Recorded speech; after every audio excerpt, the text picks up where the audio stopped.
millions of dollars each. It's a beauty. I'll take two. They're concept cars.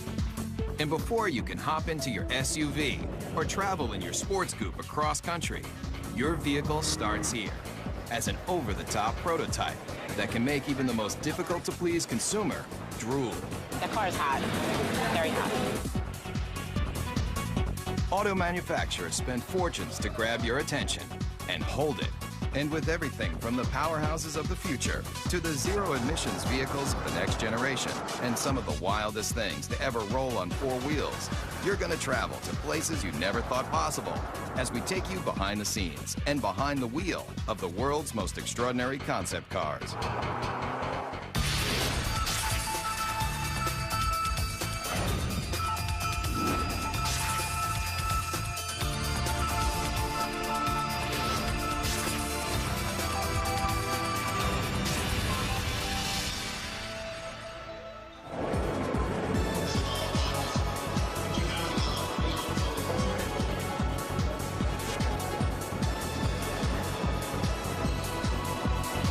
Design and sculpting and art and mixing with technology in a fun new way.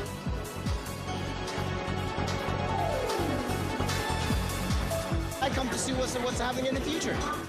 Every year, auto manufacturers unveil the latest models of sports cars, sport utility vehicles, hybrids, trucks, even motorcycles. Right here. They're all over the world. Japan uses car shows for the same reason, and so do the Germans and the Swedish and the English and the Italians. It's a great way of finding out what the public likes. It's beautiful. We'll see. I don't know. I may have to work a second job, but we'll see. Second, third, who cares? And if you travel to an auto show, you'll see it's like a debutante's ball for some of the newest designs and most advanced automotive technology. They're also where car designers reveal to the world incredible ideas for the future. When we roll out a new concept, it's very much like opening night for a movie. We expose them at various auto shows around the world where we have our toughest critics, the journalists, the buying publics, and our fellow designers. Where else can you take a peek at concept dream machines like the super chic Mercury Messenger or the Chevrolet SS Concept that looks like a modern-day hot rod? You might be asking yourself, where can you buy one of these tricked-out fantasy cars? The answer? Nowhere. But why would an auto manufacturer spend tens of millions of dollars to build something they'll never sell? Why do we build concepts? Well, that's a good question. One, because they're fun. And we need to test ideas, to ourselves, the engineering value, can we come up with something new and make it better? But we also need to test the ideas to the public. They're trying to find out what the public, the people that are buying their cars and trucks, think about the concept. Does it make sense? Do we really think the public is going to embrace this new concept? It's this huge experimental test to kind of get an idea for what people want, what they like. Nice booty, I like it. And concept cars cover just about every emotion. You never want to stop smiling while you're traveling? Then take a look at one of the craziest concepts straight from Japan. If you think it looks like a box, that's because it is. Right now, there's a trend among Toyota and Honda for coming out with boxes, coming out with cubes. It's kind of hop in this thing and bring all your stuff with you. If you're concerned that your next car might have too many blind spots, open your eyes wide. Almost every inch of this concept car is a window. It's designed for urban driving, small, electric-powered. And when you finally get that hard-to-find parking space, just unload your very own scooter to make getting around town quick and easy. And if you're wondering, when is this vehicle going to be put on the market? Let's just say your grandchildren might be lucky to take their driver's test in this thing. This car may look strange, but it's a bold statement in a whole new era of innovation. You're seeing Japanese cars that are starting to look Japanese. They're just saying, hey, this is what they're going to look like. If you don't like it, tough. Talk about taking chances. How about a car that not only interacts with you, but has emotion too? Meet the Toyota Pod.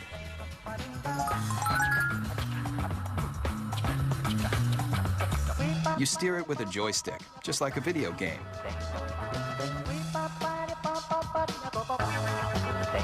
See that poking out the back? It's not an antenna, it's a tail. And when you start it up, it wags to show you it's ready to go. Running out of gas, the car's exterior lights turn blue. Fill it up, golden. And with personalized interactive GPS, you're gonna feel more like you're walking your dog than driving a cold piece of steel. These are cute, fun, but who would want to buy them? And why? The jury's still out. We don't know whether young people are going to want inexpensive cars that have a certain style and function, or style and pizzazz, versus the boxes that are being designed now that are pure function. And it's going to take a while to find out. A lot of times, despite your best intentions as a car maker, the public looks at it and goes, "Are you kidding me?" So whether you love it or you think it's just plain weird, almost every concept car is going to make you take notice. And that's exactly what car makers want. We got to throw down the gauntlet. If we're going to be different, we're going to be different. And we're going to have to show the world that we mean business. And that risk-taking is ultimately about making an auto manufacturer recognizable and successful. So if Japanese car makers have mastered the art of designing concepts that are all about total fun, then take a look at one automaker that wrote the book on total performance. Everybody's heard of them. Mercedes-Benz. Founded in 1924, this legendary German car maker has always strived for high-end luxury and cutting-edge performance that keeps the driver in mind, especially in this car. You want something no one else can drive? Something just for you? Then hop into the strange-looking moonshot, the F300 Life Rocket. It may look like one of the most insensible cars you've ever seen, but what it's done for the technology of driving is invaluable. You're not seeing things. The suspension is turning into corners just like a skier on a slalom run. This very personal concept car was the study model for a brand new prototype that unveils a whole new way of looking at driving. The future of the automobile, you won't find in crystal balls like this. You'll find it in our F400 carving.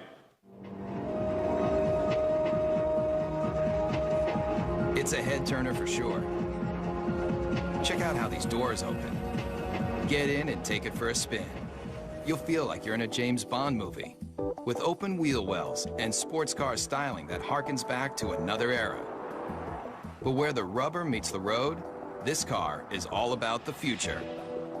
In this animation, you can see that when the vehicle hits a corner, one side of the suspension folds into the curve, while the other stays perfectly aligned. It replicates a skier carving into a snowy hillside to take unbelievably sharp turns. The result of this technology? Let's just say if the car were an Olympic skier, it would be getting a gold medal for performance.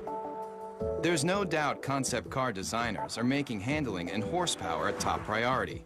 And Daimler Chrysler, the parent company of Mercedes-Benz, has shown the world it can cover the gamut of what drivers want in a vehicle, especially American drivers. Maybe you've thought about it. Lying on a beach, catching the ultimate wave. Well, travel here to Miami, Florida, to the trend-inventing South Beach, where models and beach bums meet to live the perfect lifestyle. But when you're cruising Ocean Drive on your way to soak up the sun, you just might be able to do it in this. I like the wood panel because I like the woody. It might look like the old-school wood-cover station wagons that surfers made famous, but the Dodge Kahuna is all about present-day partying. It's about people who want to get out, enjoy life, enjoy nature, and they don't want any boundaries between them and the rest of the world. If you thought all car designers were just nerds with pocket protectors and a knack for numbers, you haven't met Jordan Meadows. He's one of a whole new breed of designers that's obsessed with making cars functional and fun. Sitting on $3.5 million of a corporation's money right here, and there's nothing like it. $3.5 million. But the designers needed that kind of cash flow to give consumers a look at the wave of the future. It has a feel that is very California. And I think we're starting to see a little bit of that creeping back in with California leading design for the U.S. and bringing that back into the mainstream. all the glass drops. You know, when you're in a minivan today, you're in this little cage. Here, there's no pillars. Check that out. Remember the cars in the 50s? Those old Woodies that everybody loved so much? Great materials. Here it's lacewood, aluminum, and it's real too. And that's classic American craftsmanship. It's not just cool on the outside, but we got some great functionality on the inside too. All of these seats drop down. They form a wave, which kind of keeps your luggage where it needs to be. Bungee cord holders, cup holders. One look at the Kahuna, and you're going to realize that concept cars are all about taking what you thought you knew about the driving experience and turning it on its ear. What do you guys think? You like it? Yeah? But why not present this car at an auto show, just like everyone else? Problem with auto shows is you have a very isolated kind of environment where the car is static, it doesn't move, and people can't even touch it or experience it. Step right up to it. Yeah. And when people touch a real vehicle in the real world, they've got a real opinion. When people come up and talk about the car, I mean, that's really what it's all about. Concept cars are experimental. It should be a four-wheel drive because you can take this right onto the beach and then dump your boards and go riding. Yeah, this is all great to hear. I mean, yeah, you get good ideas. Yeah. The Kahuna designers definitely want to hear what you've got to say.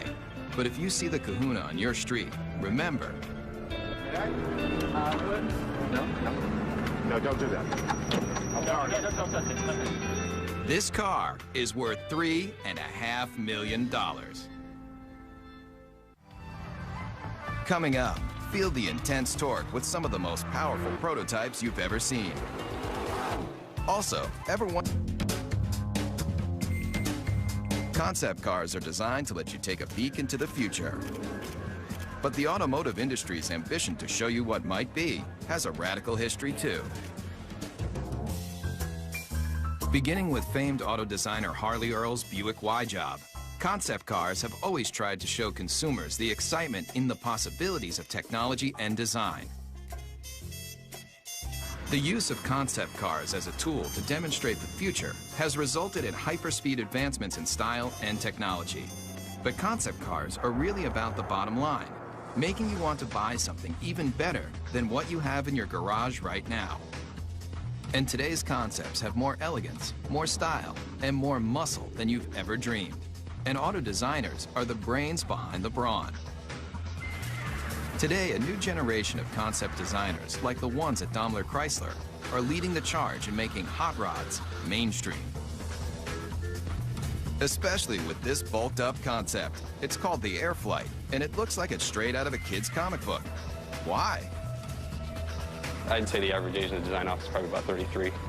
It's pretty young for a design office, which is cool. It's a modern version of Art Deco, if you want Neo-Deco. It's got the very streamlined, tight design, the use of speed lines on the hood, which is very much a Deco design theme. It uses the cool metals to give an ambiance to the interior. It's very simple yet like futuristic. I like everything about it. But no matter how cutting edge this car is, with its long front end, snubbed back end, and rear wheel drive, the Airflight is still old school muscle car. Listen to that muffler for even 1 second, and you'll realize that this beefy machine is just one of a new breed of vehicle that is throwing out what you thought you knew about how a car should look and feel. The Dodge Razor, the Super 8 Hemi, the Chevy SS, the Chrysler Crossfire, all muscle, all the time. But what if your vehicle had so much power that it wasn't an engine on wheels, it was an engine with wheels? I think, quite honestly, when it comes to crazy concepts, the Chrysler Tomahawk has got to be one of the craziest that have been around for a while. 500 horsepower and 2 wheels in front. The people that built it for Chrysler and Dodge did a magnificent job if you look at the workmanship and the detail in the vehicle itself. If it looks like it's just one big motor, that's because it is. But you won't find this engine in even the most high-powered Harley. How many cylinders do you think this double-wheeled mean machine has? 4, 6, 8? It has 10 cylinders. It's an 8-liter. It's the latest version of our Viper engine. What powers this came out of this, the world-famous Dodge Viper. By this point, you may be asking yourself one question. Why? When you think about it, we're a car company. We don't do motorcycles. The fact that the two top guys gave it the green light says a lot about their vision and their ability to see that far ahead. It is a good investment for us. It's a good marketing tool.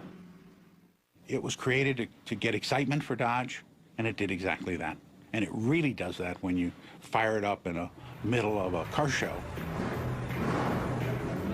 Everybody comes running because they want to see what this 10-cylinder motorcycle is all about. The design intent with this project was probably first and foremost to package this huge motor in a way that was aesthetically acceptable as well as ergonomically functional. And also the character of this motor being what it is, a big brutal beast. I tried to let that come through in the lines and the shapes. Most everything that's not motor is polished aluminum, even the wheels. But don't go calling the Dodge Tomahawk a motorcycle just yet. It's technically not a bike because it has 4 wheels. And those wheels are like nothing you've ever seen. Watch closely how each one leans independently into a curve. Now you might be wondering what kind of rubber those 4 hubs can lay out. At 1,500 pounds, it will do 0 to 60 in 2.5 seconds. Theoretically, it tops out at about 300 miles an hour. And with that kind of horsepower right at your fingertips, the Tomahawk is more than just unforgettable. What it feels like to ride, all that power, comes on really quick, actually, at will. And there's one word for it, and that's addictive. And anybody who doesn't understand why do something like this need only get on it and twist this. Whether it's power, performance, or sheer innovation, concepts push the boundaries of imagination. And if you come here, to the hills of Pasadena, California, you'll find a place where it all begins, at the Art Center College of Design, a world-famous art school with an intensive design program. Designers start here when they're passionate about innovative automobiles. I think I've seen some people cry. I think I cried once. If you want to do automotive design, this is the most hardcore program that you can involve yourself in. Generally, I'm here all the time. I don't really have a life anymore. And in this serious design studio, students build prototype models just like the professionals. And their final projects end here, with scale-sized concept cars presented to the entire industry. The translation between the paper and the actual 3D model it's kind of inspirational, I guess you would say. But there's a lot to do between paper and glossy models like these. Hundreds of hours go into making just one of these innovative models, but the high-intensity program at Art Center has produced some of the most well-known designers today, including the person who designed the new Volkswagen Beetle, and the Ford 49 concept car, and this brand new Mustang. I think there's no doubt that he's considered one of the finest designers in the world, along with another dozen. I've been extremely lucky. A friend of mine, Ed Golden, says I have the fortunate attribute of always being able to fall up. Legendary car designer Jay Mays also designed this car. 500 horsepower, 500 foot-pounds of torque, wrapped in a classic body shell that's arguably one of the most beautiful mid-engine cars of all time. They displayed a show car, which was the Ford GT40. Once again, the public went crazy. They yelled in unison in Chicago and in Detroit, and you name where, build it. The people around the vehicle just kept telling us to build the car. And they did. If you thought creating a scale model of a concept car was difficult, watch the time-lapse for the clay model of the GT40. Forget your everyday enamel paint. That polymer skin can be rubbed on, then adjusted to smooth out any imperfections.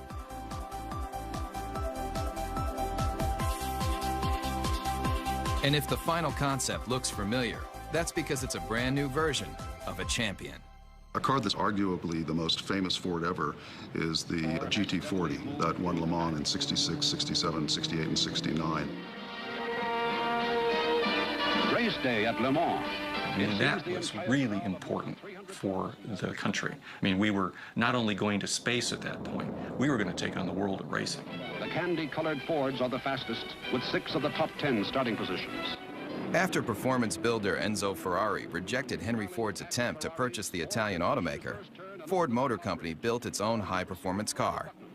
And in 1969, at a record-breaking 217 miles per hour, the GT40 left every Ferrari it took on in the dust. This four-time winner of one of the world's most famous races disappeared into automotive history until Jay Mays took the lead in convincing Ford to redesign the GT40 into a concept car, and now into a production vehicle. We're reintroducing what is a vehicle that I simply think can't be improved upon, but we're putting modern mechanicals, modern safety, modern engineering, and putting it at a price, although very expensive, is in the world of supercars actually a bargain. And what is a bargain for a supercar? It's obviously going to be a vehicle that costs well over $100,000. Mario Andretti equals that mark in his Ford Mark IV.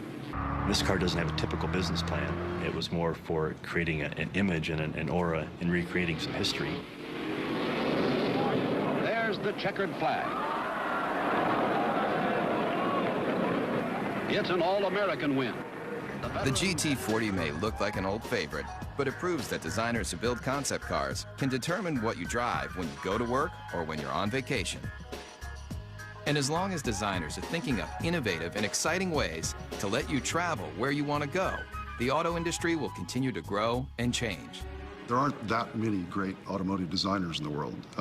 There's a handful, but those handful of designers usually have a team of very hungry young designers under them that are continuing to drive them forward and make them look for new solutions that are going to please customers. So kids coming out of school today have got to be obsessed with what I always call cutting the old man's knees off.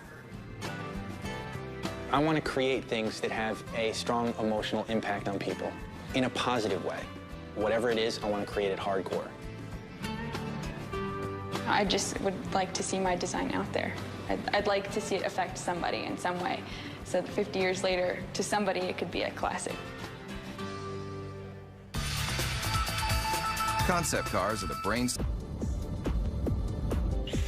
In studios around the world, car makers design, test, and build just a handful of concept vehicles every year, like this Chevrolet SSR concept pickup truck. And here, at the GM Design Center in Warren, Michigan, state-of-the-art computer modeling allows designers to analyze and change designs in advanced environments like this, where life-size 3D computer models of concept cars can be studied even before they're built. But this secret design center isn't open for tours. In fact, they don't want you anywhere near the place. There's a tremendous effort placed on confidentiality and secrecy in the marketplace because it's so competitive. With billions of dollars in new car sales at stake each year, automakers are in constant battle for your loyalty. That's why the latest advancements in concept technology and design are treated with extra care. The concepts are the crown jewels of the company in many ways, and you don't want them to know even what you're thinking, so you keep that locked down as tight as you can. I think the secrecy is very, very important. It adds to the excitement. And in this 18-wheeler, there's one vehicle that was kept so top secret, just a few engineers and designers even knew of its existence.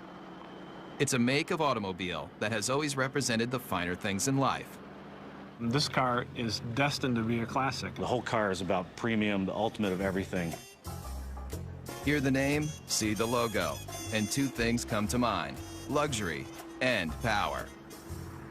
And Cadillac may be one of the best when it comes to its concept cars, especially with this. I think the Cadillac 16 was a interesting and bold statement. It has some terrific styling cues to it, and it's gotten a tremendous amount of attention for Cadillac, which is exactly what they intended to do when they created it. Very dramatic proportions, long hood, long wheelbase, big wheels, short overhangs. It's very wide and low. Based on groundbreaking Cadillac concept cars from just a few years ago, like the innovative Evoque, the Cadillac 16 also gets its look from one car that's over 70 years old. You can see various cues of this car from Cadillacs of the past. Believe it or not, This is only one of 3 1931 convertible Cadillacs known to exist, and it was a major inspiration for the new version. On the outside, they may not seem alike, but take a look at this number, and take a look at this number, and take a look under this clamshell hood, and this clamshell hood, and the relationship is obvious. Many people ask, why we did the 16-cylinder engine. Not 8, not 10, not even 12, 16 cylinders. And if the number of pistons doesn't make you take notice, then look a little closer. 1,000 horsepower makes this Cadillac engine one of the most potent power plants to ever come out of Detroit. It's a legitimate 16-cylinder engine and not a copy or a cobbled-together piece. And if you think this aluminum-skinned, glossy black thoroughbred is the ultimate on the exterior and under the hood, then you might want to take a look at the interior, too. Really, you're just swathed in wonderful materials like Tuscany leather, burl walnut everywhere, and a silk carpet that you hardly want to have your shoes touch. Really an exquisite place to be. And if a genuine Bulgari clock doesn't make you drool, then take a closer look at the steering wheel and you'll know you're experiencing one of the finest concept vehicles ever built. When you first sit in the car, you can't help but be taken by the crystal badge in the steering wheel. How much would you pay for a piece of cut crystal like this? Try $8,000. It's just another one of the details in this car that's designed to make you believe one thing. This is a car that's, just monumental in scale. Concept cars are all about elegance, styling, power, and now, this. Coming up. When you think about some of the most advanced concept automobiles, you probably think about performance, power, styling. But car makers aren't just working on how to do 0 to 60 in 4 seconds flat. They're also figuring out how to do the right thing. Petrochemicals eventually, fossil fuels, are eventually going to start running out. We don't know when, but the experts agree that it's a finite amount and that eventually we will run out. Since automobiles were first invented, people have been looking for alternatives to gasoline to get them from point A to point B. But what if the byproduct of you traveling across the country wasn't toxic exhaust, but something a whole lot better? It's a zero emissions hydrogen engine. Water drips out of the tailpipe. You could drink that water, it's so clean. Fuel cells, like the ones found in the Toyota Finesse concept car, are changing the way people look at powering their vehicles. This is Honda's hydrogen refueling station. It's a futuristic concept, and it's based on generating hydrogen from a renewable source, mainly sunlight. We take sunlight from the solar panels, we generate electricity. From the electricity, we break apart water into hydrogen and oxygen. And from the hydrogen, we store it in the station, and then we use that to fuel our fuel cell vehicle. And it's not just sunlight that can make hydrogen. There are a variety of ways to produce this efficient fuel. The method that's used prevalently today is to take natural gas, which is predominantly methane, and do what's called a steam shift reaction, where you add high-pressure water to the methane, and you get a lot of hydrogen coming off. Once extracted, the hydrogen is contained in tanks. When you need to fuel, drive to a hydrogen service station and fill up just like gasoline. And why switch from gasoline to hydrogen? The big advantages with hydrogen, number one, is you get up to 25% greater efficiency from a hydrogen internal combustion engine than you do from a gasoline internal combustion engine. The emissions are reduced 99% plus. And now, Ford Motor Company has joined the revolution, using this alternative power source in a brand new concept car. The Model U is really a project that we did to have a very serious look at how cars are produced, the type of engines that they will need in the future. The hydrogen-powered Model U is the latest in alternative power. But look closely at the stylized body, and you'll see something you won't find on any other vehicle. All the body panels are recyclable. But when you're done with the car, don't bother taking it down to your local plastics recycling plant. It's all soy-based materials, both in the fenders, the seats, corn-based tires with very little carbon in them. Even the rollaway canvas top looks good enough to eat.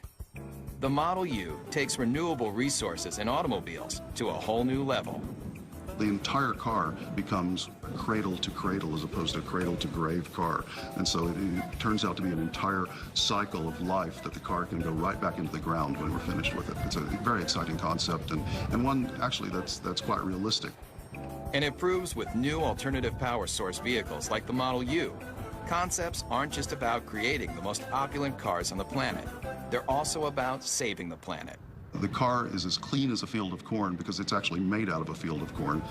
It just goes to show you, you can have your dream car and eat it too. Coming up, the line between fantasy and reality is blurred. We'll see some of the concept cars may let you dream bigger than you've ever imagined about how you're going to travel in style. But what do the biggest auto manufacturers do when they want to drive their imaginations wild? They come here to Zumikon, Switzerland. But if you thought this tiny European country was all about cuckoo clocks and cheese with holes in it, then you haven't traveled here, to Rinspeed, where concept builder Frank Rinderknecht has created a supercharged empire designing some of the most experimental concept cars ever built. People considered me to be crazy, to be outrageous. They forecasted an end to come soon, either being broke or going out of business or whatever. And we're in the comfortable situation now that people are really almost expecting it and looking forward for next year what's to come up. Rinspeed builds custom cars for wealthy individuals, but they also partner with manufacturers to experiment with new features and new concepts. And here may be one of the strangest you've driven. Ever come across that hard-to-find parking spot only to discover that it's just a little too small for your car? Rinspeed has a solution. It's no illusion. That car is getting smaller. It's called the Presto. And it's one of a stable of Rinspeed concept cars that push the limits of auto innovation. A prototype should open a door to a vision, should open a door to what the future could bring, maybe in a different way, but made us think. Like this. It may appear to be a high-speed sports car, but push a button, and this vehicle becomes something else altogether. The Bedouin, a retractable roof to transform a station wagon basically into a pickup truck. And the interior is as unusual as the outside. It's got a cowboy theme, a rawhide interior.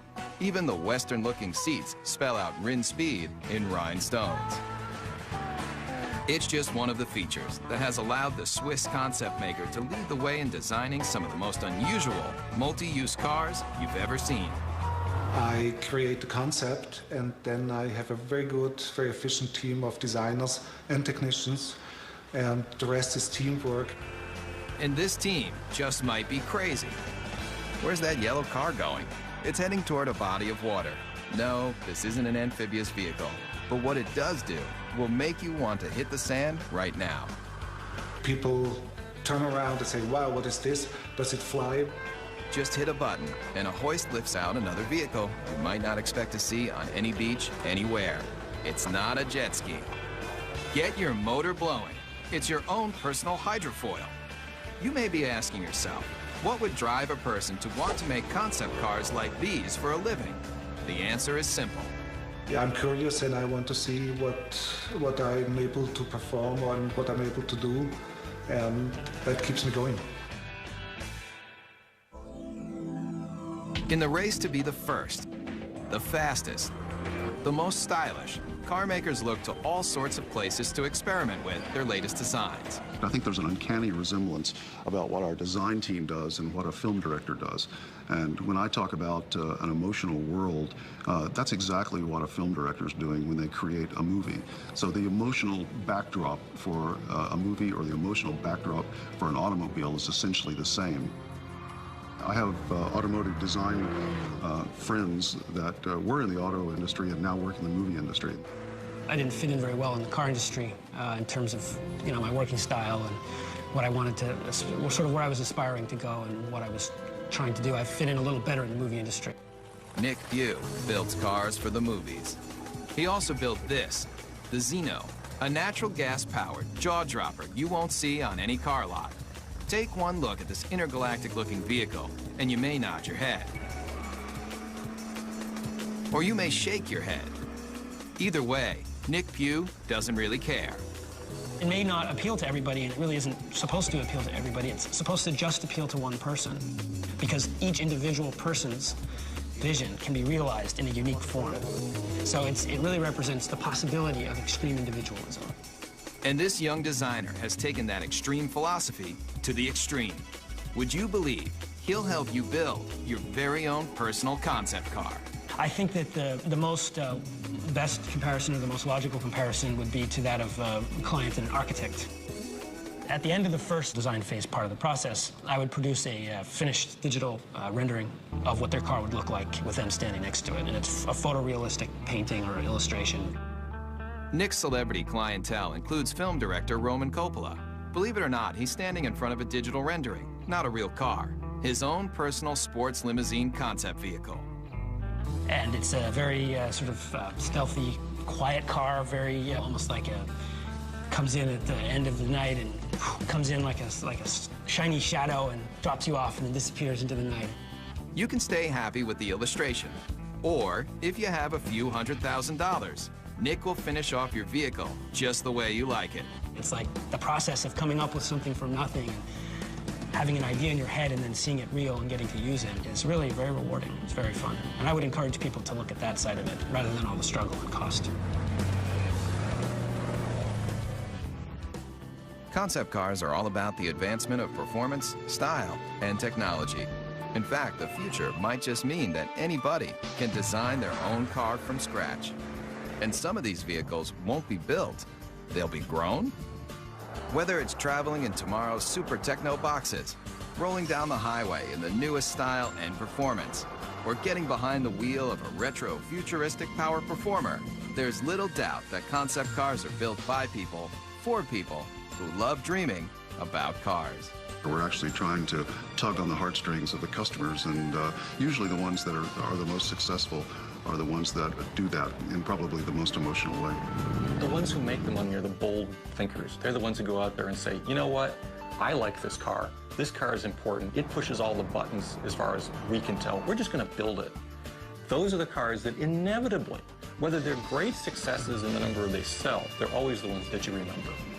The best thing I can say for the car business is, thank goodness people cared. If nobody cared what the next model looked like, if the love affair was gone, it'd be pretty dull around here. Get a fourth job to get me the 235. Yeah, we'll see.